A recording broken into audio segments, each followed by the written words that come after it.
Hello, I'm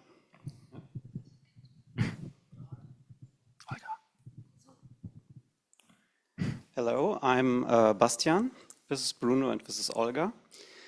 And first of all, we want to mention all the people involved in this project. Here you see a long list of participants who contributed to our research, and also the funding behind it, namely the Berlin University Alliance. This is an alliance of all the big universities in Berlin, and they fund research projects. For example, this one, a so-called X tutorial. This is a seminar or tutorial which is student-led and allows undergraduate students, most of the students in this list were undergraduate students, to conduct early career research. In our in this project, we did interviews with speakers of mostly non-European languages, where we ask them questions about what language they speak, with whom they speak these languages, where they speak these languages, if they teach the languages to their children, or if they exist language communities. And we, as a second part, we also did language documentation, where we filmed 5-minute videos where the speakers spoke their heritage language and wore traditional clothes. Here you have a list with all the languages the speakers spoke in these interviews. And as you can see, we got languages from all over the world, but no language from Northern America and only 2 languages from Southern America. But most of these languages are still really languages by with a big number of speakers, because it turned out that it's quite hard to reach out to speakers and find them. Also because some of them don't want to mention the variety of languages they speak due to various reasons. They think it's not interesting for us to hear about their small languages, or maybe we never heard of it, or they just forgot to mention it. And for example, the Swahili speaker just in the interview mentioned, yeah, I also speak Shaga. Another project we contributed data to is this map that's called Sprachen Berlins. It's itself based on the New York Languages map. And all of these dots represent different languages spoken in Berlin. And with the data we had in our interviews, we provided them and enriched them with information we got from the speakers about the language communities in Berlin. Now Bruno will take over. Thank you. Yeah, so our main research question of this X tutorial and also of our ongoing research is which of these heritage languages in Berlin will be spoken still by the next generation. And to assess this kind of thing, several models have been developed over the past decades. Models for assessing language endangerment, of course. The first one being the GIDS, the Graded Intergenerational Disruption Scale, released in 1991 by Joshua Fishman. And several others have been developed. I'll be focusing on the EGIDS, the expanded GIDS, and the AES. EGIDS is used by Ethnologue and AES is used by Glottolog. So EGIDS stands, as I said, for expanded Graded Intergenerational Disruption Scale. What about it is expanded, you might ask? Well, it uses a set of 5 questions to determine, or rather to assess if the language you're researching is endangered and how endangered it is. So that's one thing. And then what you get is the result, which is your place, your language, or the language you're researching on this scale. This is also expanded from the GIDS because it has 10 levels of endangerment, a few of them being split into A and B too, so it's 13 in total. And for us, of course, the question was, okay, can we use this model to assess urban heritage languages, to assess the endangerment of urban heritage languages? And well, there are a few problems with that, namely, for example, if you look at the level 1, which says national, so that's national language. The only national language spoken in Berlin is German, and we don't consider that a heritage language. Also, level 10, extinct. Well, we work with living languages, so that doesn't apply either. So that's one problem. Another problem is actually the fact that it places these languages into these very neat levels of endangerment, which is not to say that that's not useful, but for us, it feels a bit inappropriate to do that with urban heritage languages, because we found that most of, some of them at least, or for some of them, multiple levels would apply to them. And it wouldn't be, it didn't feel right to just put them into one of the levels. So what about AES? Well, AES stands for agglomerated endangerment scale. And so agglomerated, why? Because it takes the UNESCO Atlas of the World's Languages in Danger, the Language Endangerment Index, and the EGIDS, and combines them into a unified model. And to do that, it maps the different scales of or levels of endangerment onto the 6 present in the AES. For example, it maps these 6 in the EGIDS onto this 1 level in AES. What we kind of found out, or what we think would be the levels at which urban heritage languages are present, are probably 6A, vigorous, 6B, threatened, and 7, shifting. And yeah, so these are basically also 3 levels in the AES. But of course, the first one, there's a lot more of the higher, the less endangered languages in that one too. And so, yeah, the question arises, okay, how many of those languages are actually, of those languages in the 3, let me go back, because not endangered, threatened, and shifting, those are the 3 categories of endangerment in AES that I'm speaking about now. We have grouped them here. And those are, as I said, the categories that we think would be the ones that would include the most urban heritage languages. And if you count the percentages, we see that they add up to about 78%.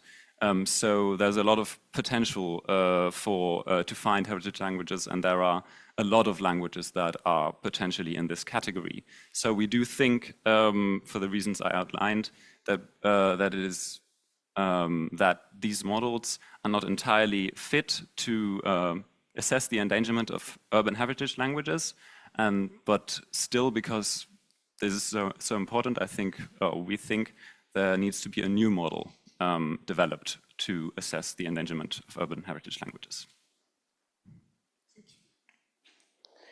Thank you. So right now we're working on our own model for urban languages, heritage languages, and we're looking at the existing models and the factor that they consider.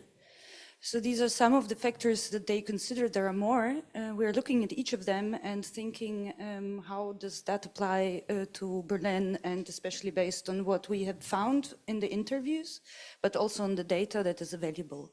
I will not be able, obviously, to talk about each and every of them, but I will talk about the first one, number of speakers, and the last one, language status. So number of speakers, whenever we talk about languages in Berlin, and number of speakers is the first topic that pops up, because we don't know anything about the number of speakers for languages in Berlin. So everybody can start shouting, there's no data, there's no data. Well, we do have some data. So this is an example from the census conducted by the statistics office in Berlin. And what you can see, so this is the data based by country, and at the top is Africa. And you see there's data for 8 African countries, and of course there are no more countries in Africa. There is only Sonstiges Afrika as a category. So these data are very limited. However, you can do something with them. These statistics are somewhat reliable for figuring out how many speakers of languages with national status there are. So, for example, Bahasa Indonesia. But they're less reliable for countries where there are multiple languages, multiple national languages, such as India or Nigeria, where there are multiple lingua francas, and you cannot figure out how many speakers there actually are. And they're completely useless for small languages. However, especially for small languages, a well-connected community can be very, very informative, and they can be partially very precise about the number of speakers. For example, during the interview with a Malagasy speaker, we always asked each and every one, what is your estimate? How many people speak your language in Berlin? And most of the people gave ridiculous answers. So the speaker of Thai said, there are no other Thais here in Berlin. And some people estimated something around 1 million of speakers, but the Malagasy interview was really interesting because the lady said the exact number. She said there are exactly 128, I believe, speakers of Malagasy in Berlin.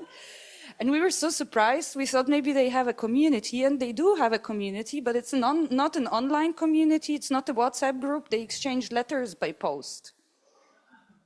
And they meet each other for annual events regularly. This is another type of data you have, so it's basically the same, just now the countries are above. Again, you don't have really proper division, it's just some of the countries, ausgewählte Herkunftsgebiete, not even countries.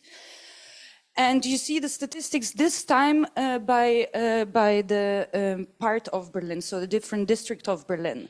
And what you can figure out from that, just by looking at these numbers, is that we will not get such a map like in New York. There are no really ethnic neighborhoods in Berlin. So the number of speakers is not that important because ethnic neighborhoods play a very important role. And also the interconnectedness between the speakers.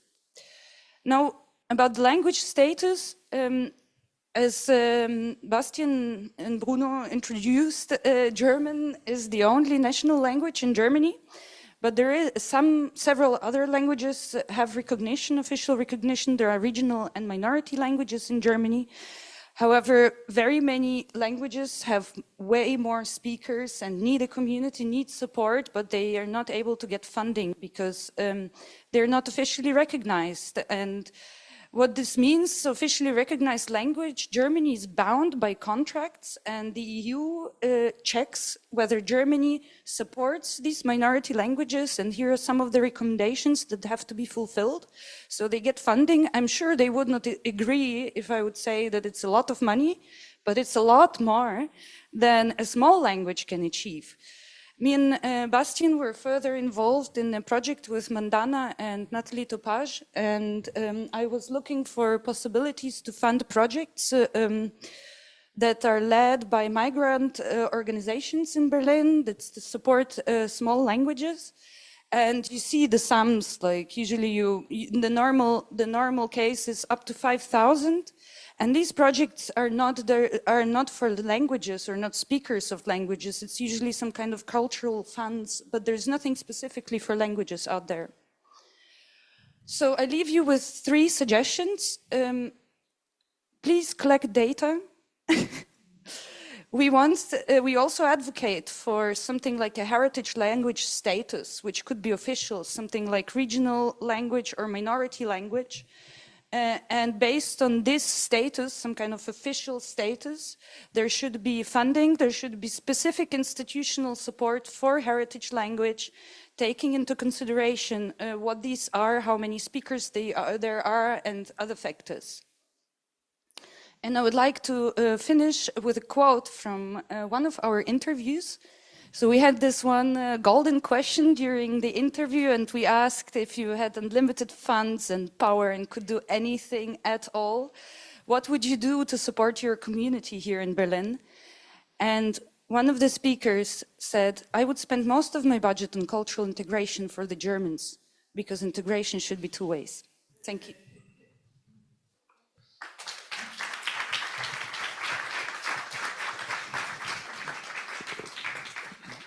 Thank you very much to all 3 speakers for a very informative and provocative talk, so I'm sure it'll provoke lots of questions. Yes.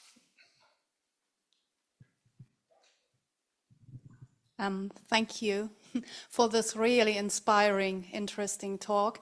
I wondered a bit about your definition of a heritage language and, yeah, so how you assess the vitality stage of these languages, because I think usually what's most discussed for heritage languages at the moment is that these are majority languages in other countries. So when you look at Turkish in Berlin, you might probably not classify it as so endangered. So how do you deal with it that Turkish is the majority language elsewhere? But if you have, for example, Romaica speakers in Berlin, like they would be both a part of the Turkish minority and of the Romaica minority. So how do you deal with this kind of thing?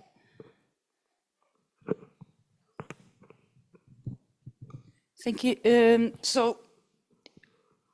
When we talk about heritage languages, we are just referring to languages that are spoken in Berlin and that are not that's not German. So potentially all of them. And how do you assess exactly the endangerment? That is exactly what we are asking ourselves, and it's a very, very difficult topic because sometimes, as we know from global languages, a language can decline very rapidly. And the factors such as number of speakers, the size of the community is not really indicative of this decline process. So it's very difficult. If you have any suggestions how to actually measure it, we would be happy to take any. But the problem is, right now we see that these models which place a language somewhere, they do not apply to languages spoken in Berlin because there are holes sometimes. Like this is a scale and it goes from 1 to 10 and there's somewhere a place and it doesn't fit. So it's very difficult to come up with some kind of numbering system and the list and in a hierarchy. Yeah, and it's also a problem because we kind of feel uncomfortable giving numbers to languages because also of the simple reason which Olga mentioned that we don't have enough data. So our research was very, so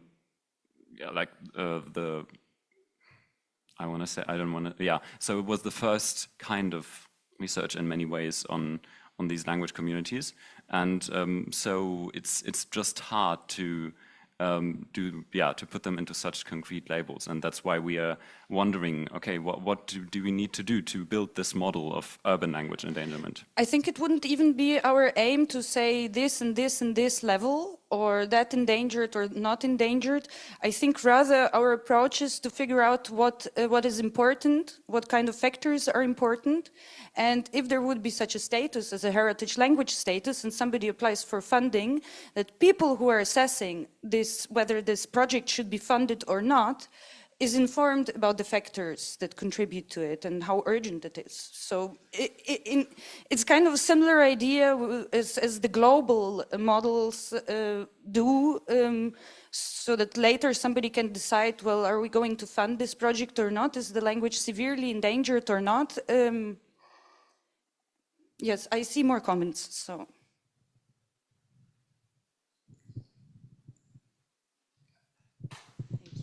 Yes, I was wondering if you could use, for example, different criteria. Like, for instance, do you have access, or can you find out if there are Facebook groups active? How, to what extent those Facebook groups have language in them, even whatever the orthography or whatever?